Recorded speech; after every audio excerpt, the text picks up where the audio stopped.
Assalamualaikum warahmatullahi wabarakatuh. Kembali lagi dengan saya Rizka Melia Kamina sebagai peserta gelombang kedua di kelas CPNS tahun 2021 Kota Banjar. Pada kesempatan ini saya akan mereview tentang materi pelayanan publik. Untuk pelayanan publik adalah rangkaian kegiatan dalam rangka pemenuhan kebutuhan pelayanan sesuai dengan peraturan perundang-undangan bagi setiap warga negara dan penduduk atas barang jasa dan atau pelayanan administratif yang disediakan oleh penyelenggara pelayanan publik.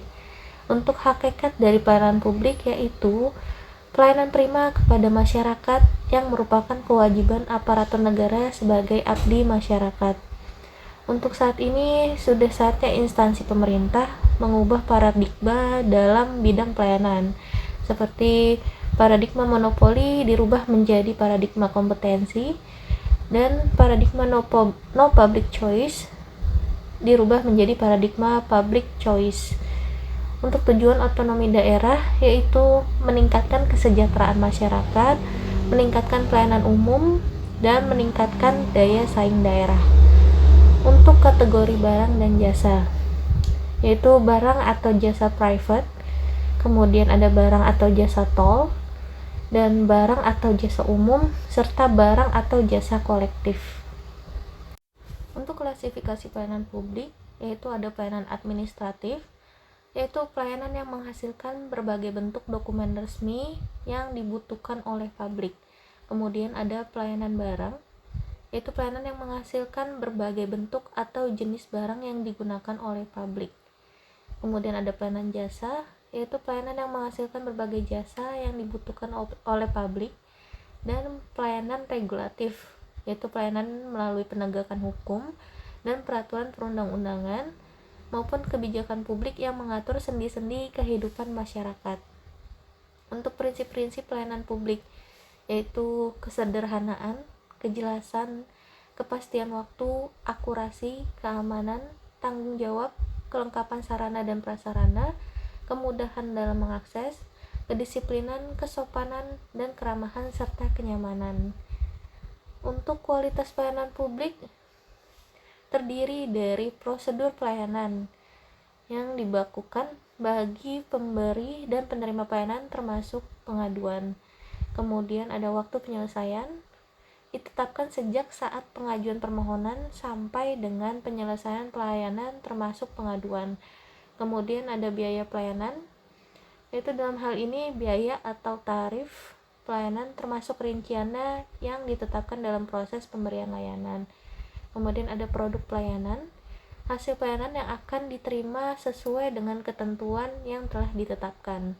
Kemudian ada sarana dan prasarana, yaitu harus disediakan secara memadai oleh penyelenggara pelayanan publik.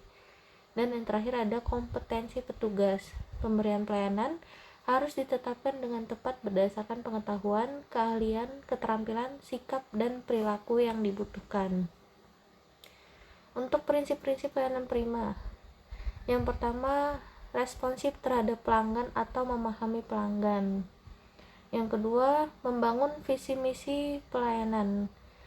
Pembangunan visi misi pelayanan itu penting untuk memudahkan pelaksanaan pengukuran kinerja. Kemudian yang ketiga, menetapkan standar pelayanan dan ukuran kinerja pelayanan. Keempat, pemberian pelatihan dan pengembangan pegawai terkait bagaimana memberikan pelayanan yang baik. Yang kelima yaitu memberikan apresiasi kepada pegawai, yaitu dalam bentuk reward yang telah melaksanakan tugasnya dengan baik. Kemudian ada kendala pengembangan pelayanan prima. Yang pertama yaitu kurangnya komitmen dari aparatur pelayanan, kemudian kurangnya pemahaman tentang manajemen kualitas, ketidakmampuan merubah kultur dan perilaku, kemudian kurang efektifnya program pengembangan sumber daya manusia, sistem dan struktur kelembagaan tidak kondusif, keterbatasan sumber-sumber, lemahnya sistem insentif, terutama faktor non-finansial, kemudian penerapan sistem manajemen kualitas yang belum efektif, kemudian berorientasi jangka pendek, sistem informasi kinerja pelayanan belum dikembangkan, lemahnya integritas aparatur, dan yang terakhir berorientasi mempertahankan status quo.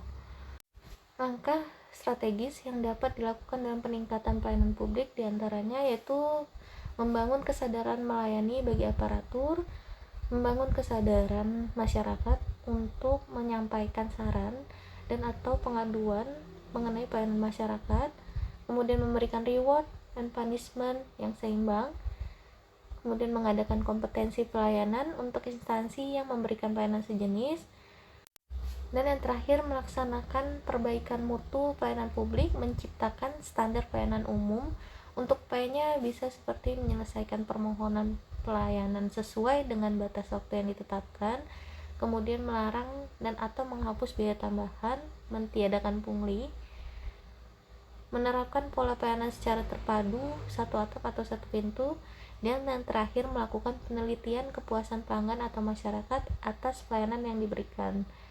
Untuk karakteristik aparatur profesional, yaitu diantaranya melaksanakan tugas dengan terampil kreatif dan inovatif, mempunyai komitmen yang kuat terhadap tugas dan program, komitmen terhadap pelayanan publik, bekerja berdasarkan sifat dan etika profesional, memiliki daya tanggap dan akuntabilitas, memiliki derajat otonomi yang penuh rasa tanggung jawab dalam membuat keputusan, dan yang terakhir memaksimalkan efisiensi dan kreativitas. Sekian pembahasan materi yang saya sampaikan. Wassalamualaikum warahmatullahi wabarakatuh.